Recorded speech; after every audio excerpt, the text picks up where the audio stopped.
Exercise 1C assertion reason questions. Assertion reason questions हैं, directions हैं। Question number 1 to 3 माने 1 से लेकर के 3 तक एसर्शन रीजन क्वेश्चंस हैं, जिसमें डायरेक्शंस दिया है। Each question consist of 2 statements namely assertion A and reason R. For selecting the correct answer use the following code. Assertion A और रीजन आर ये गिवन है, 2 स्टेटमेंट्स गिवन है, और इसमें सिलेक्ट करना कोड, कौन सा कोड करेक्ट होगा। तो कोड में दिया है ए कोड कब करेक्ट होगा, both assertion A and reason R are true and reason are is the correct explanation of assertion A. कि एसर्शन ए और रीजन आर ट्रू है और जो रीजन आर है वो correct explanation of assertion A है, तो कोड ए करेक्ट है। कोड बी के लिए है both assertion A and reason R are true and reason are is not the correct explanation of assertion A. कि दोनों ट्रू है, एसर्शन ए और रीजन आर ट्रू है, लेकिन रीजन आर करेक्ट एक्सप्लेनेशन नहीं है एसर्शन ए का, तो उसके लिए कोड बी करेक्ट है। कोड सी के लिए क्या है, assertion A is true but reason are is false. अगर एसर्शन ए ट्रू है और रीजन आर फॉल्स है तो कोड सी का यूज करेंगे। डी का कोड डी का यूज कब करना है, जब assertion A is false and reason are is true. कि एसर्शन ए फॉल्स है और रीजन आर ये ट्रू है, तो कोड डी का यूज करना है। अब देखिए क्वेश्चन नंबर 1 है, एसर्शन ए स्टेटमेंट गिवन है एसर्शन ए का, if 2 squares have equal areas they are congruent। Reason r में क्या गिवन है, if 2 rectangles have equal areas they are congruent, ये गिवन है। तो इसको जस्टिफाई करते हैं 1 by 1। देखिए इसको जस्टिफाई करेंगे तो जैसे एसर्शन ए को आप जस्टिफाई करना है, एसर्शन ए, एसर्शन ए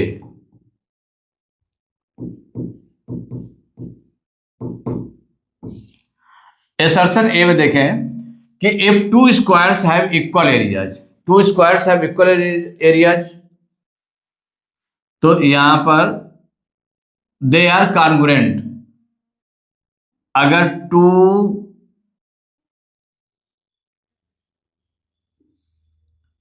स्क्वायर्स हम लेते हैं, क्या लेते हैं, 2 स्क्वायर्स अगर हम ले, तो सपोज करिए 2 स्क्वायर्स हैं, 2 स्क्वायर्स इसमें लिए गए। अब इसमें स्क्वायर्स का एरिया क्या होता है, अगर सपोज करिए फर्स्ट स्क्वायर है और ये सेकंड स्क्वायर है, और इसमें जो एरिया होगा तो एरिया ऑफ फर्स्ट स्क्वायर क्या हो जाएगा, तो एरिया ऑफ फर्स्ट स्क्वायर हो जाएगा area of first square, area of first square equal क्या होता है, side square, side square, side square. तो मित्रों जितनी साइड की लेंथ होगी उसका स्क्वायर हो जाएगा, मीन्स उसका 2 टाइम्स मल्टीप्लाई हो जाएगा। और यहां पर सेकंड, इसका भी एरिया ऑफ सेकंड स्क्वायर क्या हो जाएगा, एरिया ऑफ सेकंड स्क्वायर। देखिए एरिया ऑफ सेकंड स्क्वायर क्या हो जाएगा, ये भी हो जाएगा साइड स्क्वायर। जितनी साइड होगी उसका 2 टाइम्स मल्टीप्लाई कर दिया जाएगा। इसका मतलब दोनों सेम है। कैसे है, दोनों सेम है। तो if 2 squares have equal areas then their side will be same। if 2 squares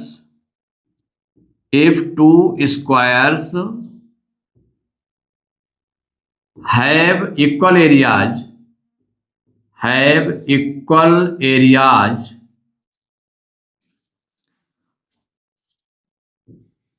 then their length of side, जो लेंथ ऑफ साइड है, length of side will be same, will be same.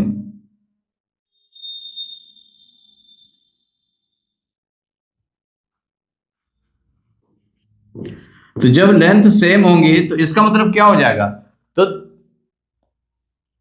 तो length same होंगी, side of length same होंगी, तो इसका मतलब हो गया बोथ विल बी कॉन्ग्रुएंट। तो so they are congruent, they are congruent, कि वो कॉन्ग्रुएंट होंगे। क्या हो जाएंगे? कॉन्ग्रुएंट हो जाएंगे। तो जब कॉन्ग्रुएंट होंगे तो इसका मतलब क्या है? Assertion A is true statement है। असर्शन ए कैसा है? True statement.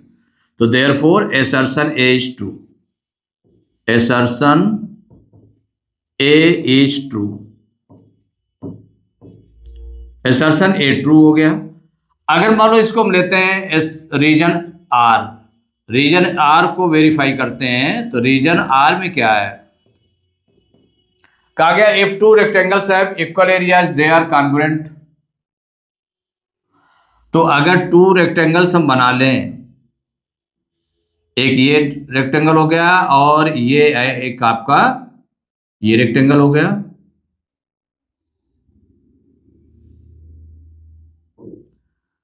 मान लो सपोज करिए कि ये 6 है और ये आपका 4 है। यहां पर क्या है? 6 और 4 है, तो 6 4 जा कितना हो जाएगा? 24 सेंटीमीटर स्क्वायर हो जाएगा। और यहां पर अगर हम ले लेते हैं 8 एंड ये 3 सेंटीमीटर, तो 8 और 3 तो तब भी 24 सेंटीमीटर हो जाएगा स्क्वायर। तो इसका एरिया कितना हो जाएगा? एरिया हो जाएगा इक्वल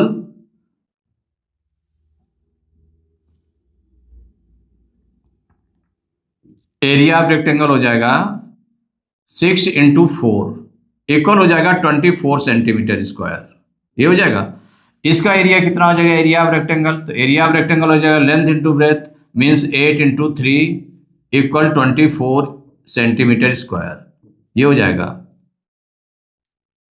माने सपोज करिए सेंटीमीटर में, सेंटीमीटर में है, ये भी सेंटीमीटर में है, ये भी सेंटीमीटर में है, ये सेंटीमीटर में है, तो सेम एरिया है। तो since area of rectangle, area of rectangle, rectangles are same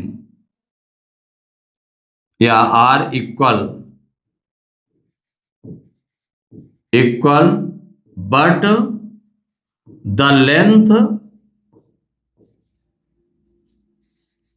and the breadth, length and the breadth are not same, are not same या not equal, so they are not congruent, so they are not congruent, इसलिए वे congruent नहीं होंगे। सो they are not congruent. तो जब congruent नहीं होंगे उसमें क्या कहा गया है? रीजन आर में कहा गया है कि if two rectangles have equal areas they are congruent, तो दे आर नॉट कॉन्ग्रुएंट। क्या कहा गया? They are not congruent. तो क्या हो जाएगा? सो रीजन आर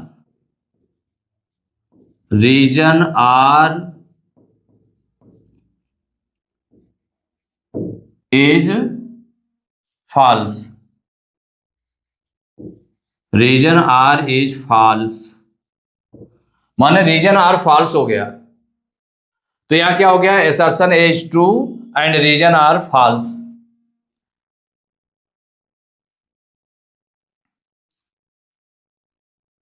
तो सिंस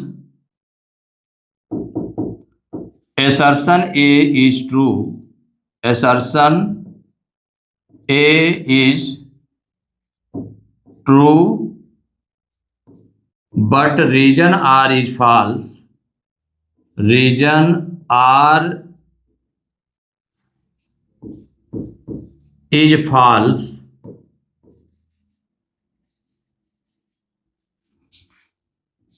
सो कौन सा कोड करेक्ट होगा? तो इसमें जो कोड था आपका, देखें इसमें code assertion A is true, assertion A is true but region R is false, कौन सा कोड है? Code c. तो so code c is, code c is correct. कौन सा कोड करेक्ट होगा? कोड सी इज करेक्ट, यही answer हो गया।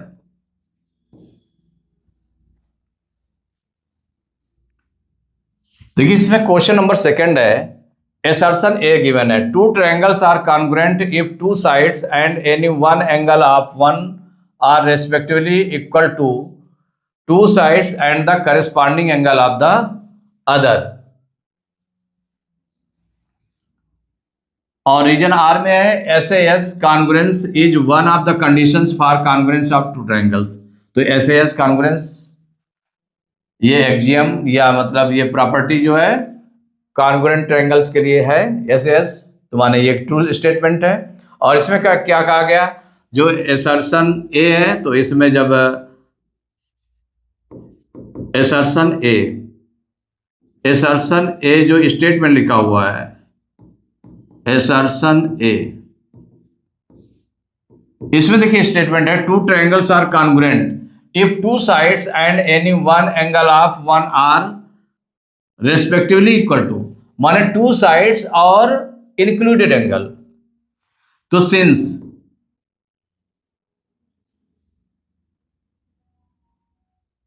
two means क्या हो जाएगा, included angle, माने two sides and included angle is not given, since included angle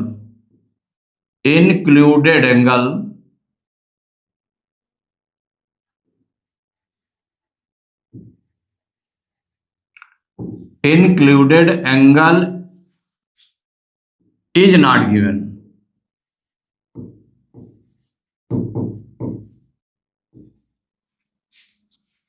Since included angle is not given, माने एंगल उसमें कहा गया two triangles are congruent if two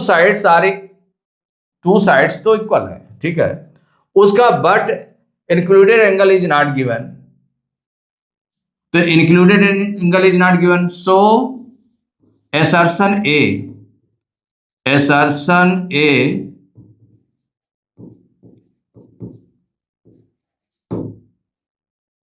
is not true.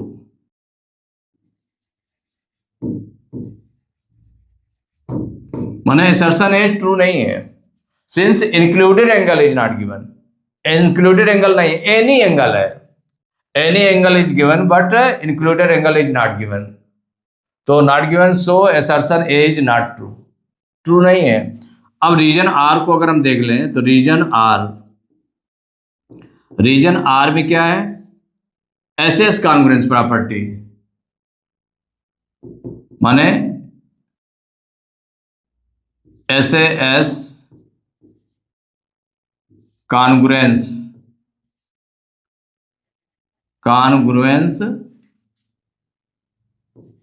is the condition of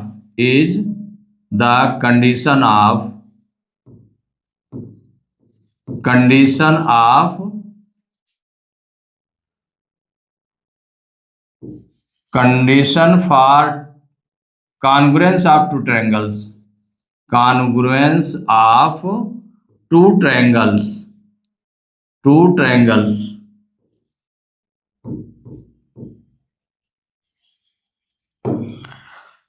SAS congruence is the condition for congruence of two triangles, therefore region R is, माने ये है तो region R is true। क्या है, reason R is true। तो जब reason R true है तो इसका मतलब क्या हो गया, तो since assertion is false, assertion A is false but region R is true, but region R is true, so कौन सा कोड हो जाएगा, कोड एसर्शन ए फॉल्स है but reason are is true, तो कोड कौन सा हो गया, D. So code D is correct answer. कौन सा आंसर करेक्ट होगा? Code D is correct answer. कि assertion A is false, assertion A false है। अब इसमें जैसे कि अब एनी एंगल कर दिया था, एनी वन एंगल, उसकी जगह में अगर included angle is not given, included angle given नहीं है, तो अगर included is not given, included angle नहीं गिवन है, तो इसका मतलब है कि वो उस प्रॉपर्टी को फॉलो नहीं करता, उस कंडीशन को फॉलो नहीं करता जिसमें टू ट्रायंगल्स कॉन्ग्रुएंट हो जाए। क्योंकि किसके थ्रू? तो असर्शन ए में included angle is not given,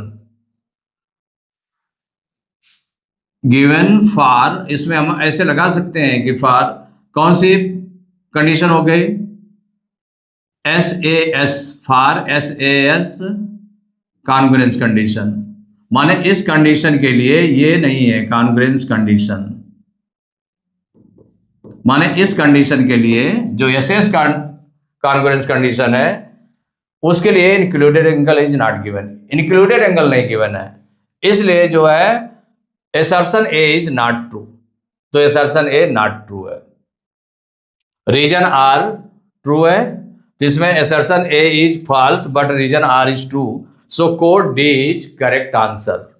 अब इसके बाद क्वेश्चन नंबर 3 है, असर्शन ए गिवन है, if any two sides of a right triangle, right angle triangle are equal to the corresponding sides of another right angle triangle, then the triangles are congruent. अब इसमें क्या कहा गया? If any two sides of a right triangle are equal to the corresponding sides of another right angle triangle, then the triangles are congruent. तो इसमें जब solve करेंगे तो ये जो आपका क्वेश्चन है, तो रीजन आर में क्या दिया है? Two triangles are congruent if the three sides of one triangle are equal to the three corresponding sides of the other triangle, माने एसएसएस कॉन्ग्रुएंस के थ्रू ये तो ट्रू है, आपका रीजन आर ट्रू है। और इसमें असर्शन ए में if any two sides of a right triangle are equal to the corresponding sides of another right triangle, माने राइट जो ट्रायंगल, दूसरा राइट ट्रायंगल है उसके थ्रू जो टू साइड्स हैं उसकी करस्पॉन्डिंग साइड्स के इक्वल है, then the triangles are congruent. तो उसमें देखिए जो करस्पॉन्डिंग साइड्स के इक्वल है, तो फॉर टू ट्रायंगल्स, माने फर्स्ट कंडीशन में इसको हम ले लेते हैं, जैसे असर्शन ए है, सबसे पहले असर्शन ए को वेरीफाई कर रहे हैं, तो असर्शन ए, इसमें फर्स्ट वेरिफिकेशन क्या हो जाएगा? जैसे आपने इसमें लिया कि फर्स्ट वेरिफिकेशन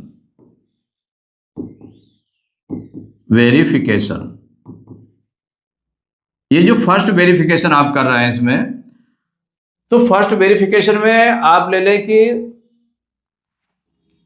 टू साइड्स है ना, any two sides, if two sides, any two sides, क्या राइट कर दें? Any two sides, any two sides are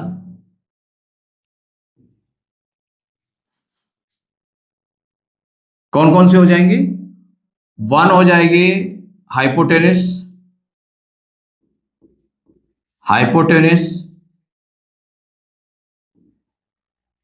and other is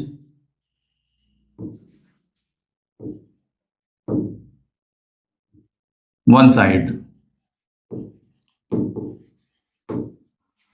माने if any two sides are one hypotenuse and other is one side, और other one side है, दूसरी one side है और hypotenuse है,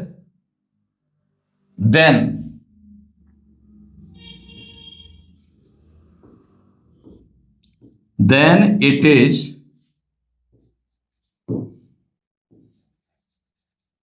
congruent, then they are congruent। क्या right करेंगे इसमें? then they are congruent, they are congruent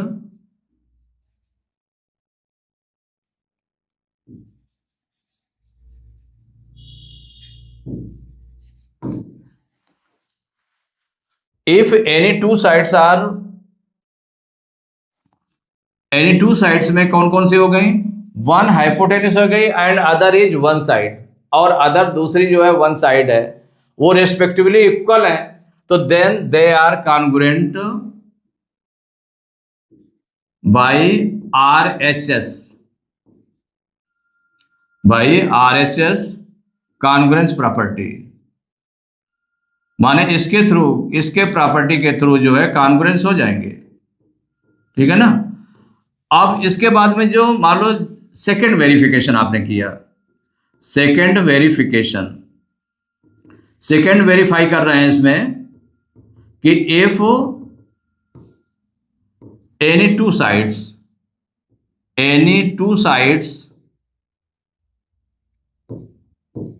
are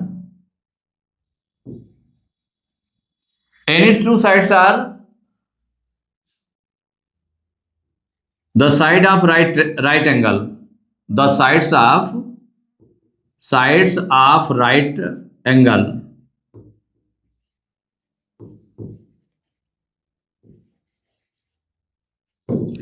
माने जो एनी टू साइड्स आए are the sides of right angle, then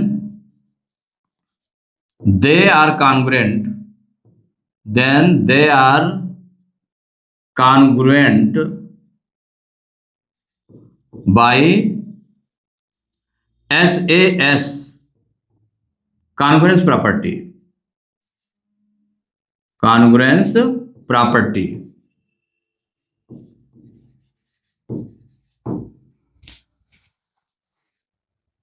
तो सेकेंड वेरिफिकेशन में क्या, अब इन एनी टू साइड्स आपकी जो राइट एंगल बना रही हैं उनको अगर हम लेते हैं तो वो अदर ट्रायंगल के भी टू साइड्स जो राइट एंगल बना रहे हैं उसके इक्वल होंगी।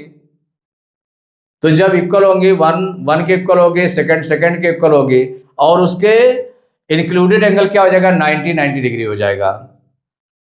Any two sides are the right sides of right angle and included angle will be क्या होगा, इंक्लूडेड एंगल। इसमें आप लगा सकते हैं and included angle is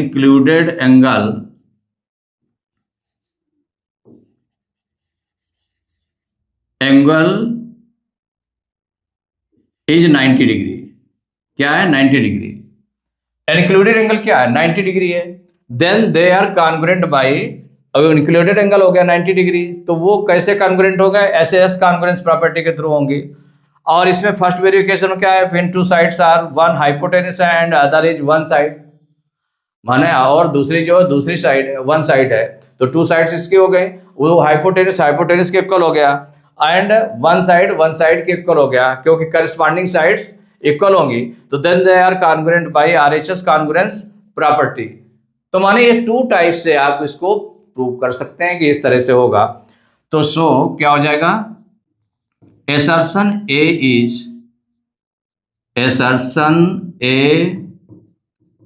is true, assertion A true हो गया। अब देखिए रीजन R को देखते हैं, रीजन R है, रीजन R में क्या गिवन है, two triangles are congruent if the three sides of one triangle are equal to the three corresponding sides of the other triangle. तो रीजन R में क्या है, three sides means by SSS congruence property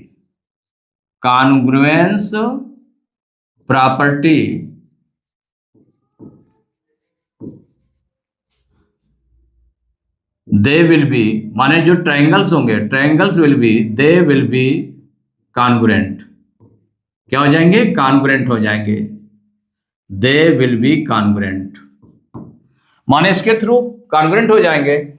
तो क्या हो जाएगा, so reason R is true,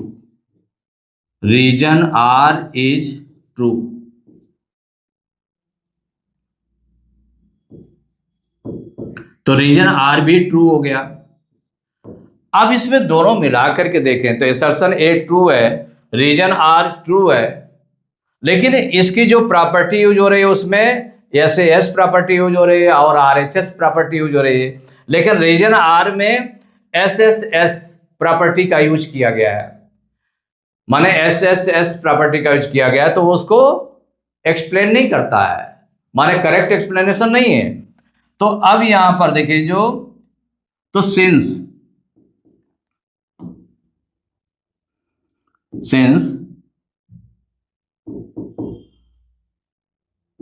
both assertion A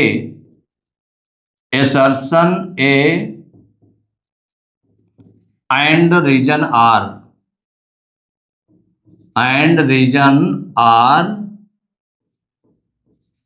are true, माने ये दोनों ट्रू हैं, but reason R is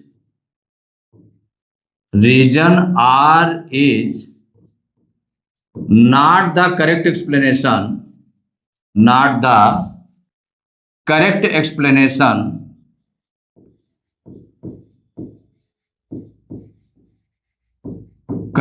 explanation of assertion A, लेकिन उसको जो यूज हो रहा है उसमें उसका करेक्ट एक्सप्लेनेशन नहीं है।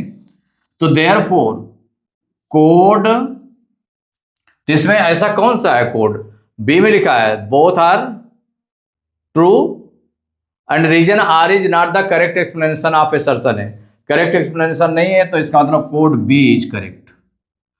कौन सा कोड होगा, कोड बी इज करेक्ट, ये आपका आंसर हो जाएगा। तो यहां पर देखें कि जो अगर आप आंसर से टैली करेंगे, इसमें सपोज करिए आंसर से आप टैली करते हैं तो उसमें कोड डी इज करेक्ट लिखा हुआ है। क्या लिखा हुआ है, कोड डी इज करेक्ट। लेकिन अगर आप इसको असर्शन ए को देखें तो कोड डी में कौन सा करेक्ट होगा कि रीजन R ट्रू हो जाएगा, तो रीजन R तो ट्रू है, ठीक है। असर्शन ए फॉल्स होगा, तो असर्शन ए फॉल्स कैसे होगा, असर्शन ए के लिए टू कंडीशंस बनती हैं उसमें, माने टू कंडीशंस के थ्रू, या तो RHS कंडीशन के कॉन्ग्रुएंस प्रॉपर्टी के थ्रू वो कॉन्ग्रुएंट हो जाएंगे। अगर हाइपोटेनस और वन साइड, वन ट्रायंगल की और अदर ट्रायंगल की हाइपोटेनस के इक्वल हो गए और अदर साइड के इक्वल हो गए, तो वो RHS कॉन्ग्रुएंस प्रॉपर्टी के थ्रू जो है दोनों कॉन्ग्रुएंट हो जाएंगे। लेकिन अगर हम इसमें और देखें कि वो अगर हाइपोटेनस नहीं दिया, अदर टू साइड्स में जो 90 डिग्री का एंगल बनाने वाली टू साइड्स दी है, तो जैसे फर्स्ट ट्रायंगल में टू साइड्स तो 90 डिग्री का एंगल बनाने वाली हैं, और उसमें जो अदर ट्रायंगल है उसमें टू साइड्स जो है 90 डिग्री का एंगल बनाने वाली वो हो गई, उसके इक्वल हो गया, और जो कॉन्ग्रुएंट वो इंक्लूडेड एंगल है वो 90 डिग्री का हो जाएगा। तो वो किस अकॉर्डिंग, SAS कॉन्ग्रुएंस प्रॉपर्टी के अकॉर्डिंग दोनों कॉन्ग्रुएंट हो जाएंगे। माने इसमें टू प्रॉपर्टीज का यूज किया जा सकता है उस बाय गिविंग दीज कंडीशंस, माने उसकी कंडीशंस देख करके कि किस तरह की कंडीशन है उसके लिए टू प्रॉपर्टीज का यूज किया जा सकता है।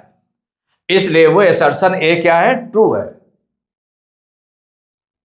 और रीजन R ये ट्रू स्टेटमेंट लिखा हुआ है तो वो रीजन R ट्रू है, तो दोनों ट्रू है। लेकिन रीजन R उसका करेक्ट एक्सप्लेनेशन नहीं है, तो कौन सा, कोड बी इज करेक्ट, माने कोड डी करेक्ट नहीं है। कौन सा करेक्ट है, कोड बी करेक्ट है, क्योंकि कोड डी का तो मतलब हो गया कि उसमें जैसे कोड डी माने हो गया कि असर्शन ए फॉल्स हो जाए, तो फॉल्स कैसे होगा, माने दोनों कंडीशंस अगर लगा के देखते हैं कि जो एनी टू साइड्स का आ गया of one triangle is are equal to the respectively, माने corresponding sides of right triangle of other जो राइट ट्रायंगल है उसके करस्पॉन्डिंग इक्वल है, तो उसमें या तो दोनों 90 डिग्री का एंगल बनाने वाली साइड्स हो सकती हैं, वो उसके इक्वल हो जाएगा, इंक्लूडेड एंगल 90 डिग्री मिल जाएगा, तो SAS प्रॉपर्टी के थ्रू जो है वो कॉन्ग्रुएंट हो जाएंगे। और एक आपका हो गया कि अगर सपोज करिए कि उसमें वन हाइपोटेनस वाली साइड हो गए और एक अदर साइड हो गई, वो दूसरे ट्रायंगल के जो राइट ट्रायंगल है उसमें हाइपोटेनस के इक्वल हो गया, अदर साइड के, क्योंकि वो करस्पॉन्डिंग साइड्स के इक्वल है, तो उसमें RHS कॉन्ग्रुएंस प्रॉपर्टी यूज हो जाएगी। तो इसका मतलब दोनों टाइप से आपका वो असर्शन ए ट्रू जा रहा है। तो असर्शन ए ट्रू है, रीजन आर ट्रू है, लेकिन रीजन आर असर्शन ए का करेक्ट एक्सप्लेनेशन नहीं है, इसलिए कोड बी इज करेक्ट।